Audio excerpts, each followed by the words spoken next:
Hello and thank you for joining us on the Capitol Report on NTD Television. I'm your host, Steve Lance. On Capitol Hill today, lawmakers sent a bipartisan bill to the president's desk. It's to grant more security to Supreme Court justices' family members. This as protests continue outside their homes and emotions run high just ahead of the court's official ruling, which will likely overturn Roe v. Wade. NTD's Melina Wisecup has the story. The House today broke a month-long delay and passed a bill to ramp up security for Supreme Court justices and their family members, giving the Supreme Court the same level of security that's given to Congress and the White House. Now it's off to the White House for the president's signature. By passing this bill as is, we are sending a clear message to the left-wing radicals. You cannot intimidate the Supreme Court justices. Most of the Congress members, both Democrat and Republican, voted yes, but there were 27 Democrats who voted no. It's a talking point. It's not because it really does anything. It's simply a talking point. A talking point? The left is telling people where Justice Barrett's kids go to school. That is not a talking point. That is a fact. This move in Congress comes as the Supreme Court is set to release its final ruling on an abortion case this summer, and just days after an armed man was arrested near the home of Justice Brett Kavanaugh and charged with attempted murder. Pro-abortion activists have continued to protest around D.C., and the Epoch Times reports that activists have said they aren't ruling out violence. One longtime activist saying, quote, "If you want to do property destruction, do it in secret. If you're doing it publicly, you're probably an infiltrator." When asked about protesters' comments and the potential for violent activists, the Democrat caucus chairman told NTD's Iris Tao that they condemn violence. Whether it comes from whatever particular ideological perspective. And just last night, protests continued in front of Justice Alito's home. Melina, any idea when we can expect for this official ruling to come out? Well, Steve, the Supreme Court will certainly issue its official ruling on this by the end of the summer. Now, many anticipated them to release their ruling yesterday, and a number of protesters gathered in front of the Supreme Court in anticipation of that.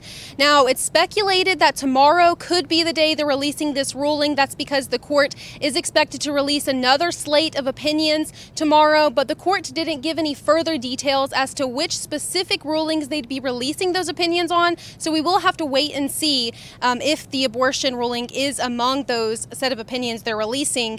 But we can expect to see more protesters out there tomorrow because this is a ruling that's garnered much attention. Steve, back to you. NTD's Melina Wisecup reporting. How is the U.S. economy doing? The president today says he's very optimistic, while Republicans don't seem to agree. NTD's Iris Tao has more on the heated debate. Despite inflation soaring at a 40-year high, the president says, "I've never been more optimistic about America than I am today. I really mean it." Addressing the economy on Tuesday, President Biden insisted that his economic policies are working and are going to work better once inflation is out of the way.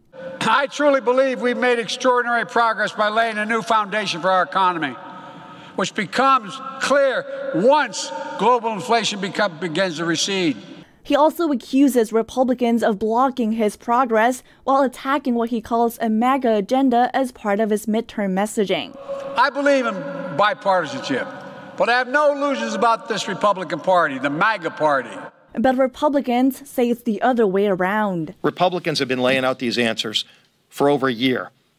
What we need is a president who's willing to listen. Those answers, they say, include drilling more in the U.S. to lower gas prices as opposed to turning to Saudi Arabia. Joe Biden, you do not need to go to Saudi Arabia to find a way to produce more energy. It's right here in America.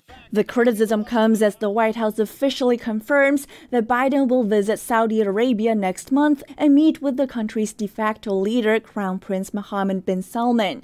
It has to do with much larger issues than having to do with the energy.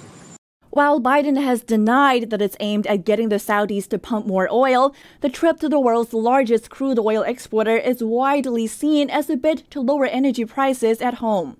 That said, in addition to Republicans, some Democrats are also voicing concerns over the visit, citing the kingdom's human rights record. Hey, Mr. President, you can't trust these people. Their standards are not our standards. Their values are not ours. And in response to a string of troubling inflation reports, the Federal Reserve is reportedly considering surprising the market this week by hiking interest rates by 0.75 of a point, a measure unseen since 1994. Reporting in Washington, D.C., Iris Tao, NTD News. Following the two press conferences earlier today, we had a chance to speak with Vice Conference Chair of the Republican Conference, Louisiana Congressman Mike Johnson. We spoke with him on the rising cost of energy and skyrocketing food prices. Congressman, thank you for taking a moment to chat with us. Sure. Congressman, with the Democrats introducing the appropriations bill, an agriculture bill to offset some of this inflation and high fuel prices, what effect do you think this will ultimately have, and will it help? So far, they've not produced any policy changes that I think that would directly affect inflation in a positive way. They keep doubling down on this big federal spending. You know, any freshman economics student could have told them if you keep printing cash and dropping it into the economy, it's going to have an inflationary effect. And so we're seeing that. It was a direct result of these policy choices, and we don't see them reversing any of that. There may be some progress in an ag bill. I haven't seen the details of that, but from the White House on down to rank and file members of Congress, they still subscribe, most of them, to modern monetary theory. That's what's got us into this mess. They deny the realities of the economy, and we're seeing the effects of it. Congressman, in your presser here, you mentioned that President Biden, though it was a topic of discussion, is heading over to Saudi Arabia to try to get oil prices down and get their oil.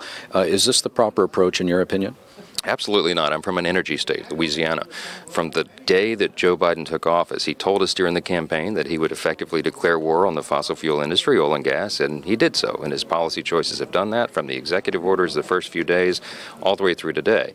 And so he's made us reliant upon foreign sources of oil. It's a tragedy.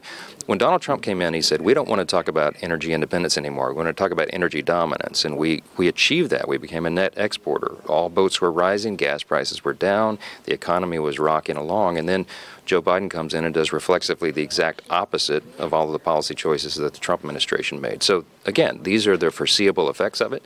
What they should do is turn the spigot on for domestic production again. But he's not going to do that because he's sold out and beholden to the radical environmentalist lobby who hate the fossil fuel industry and want us all to switch over to some new form. It's not realistic, and there's going to be a lot of pain until we can retake the majority in Congress and the White House to reverse all this.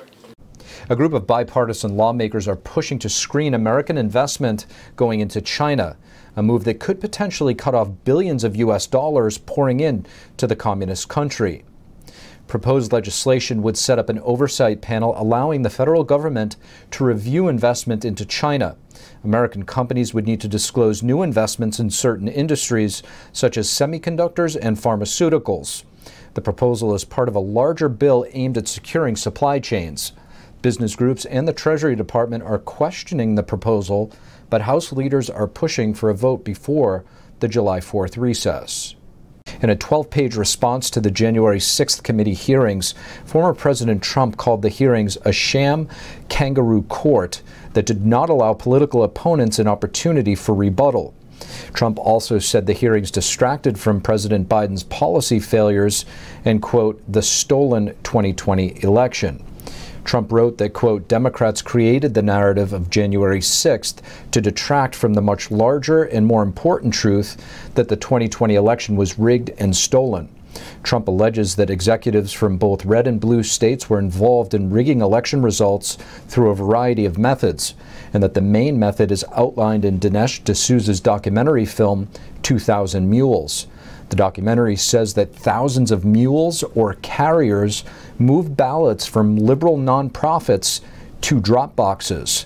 Trump said that data from the film shows enough ballots were harvested to change the election results in Georgia, Arizona, and Pennsylvania. Those 47 electoral votes alone would have granted him a victory. And Trump added that there were also corrupt practices in the states of Wisconsin and Michigan. Thank you for watching the Capitol Report. If you want to see our full broadcast, check us out at epochtv.com.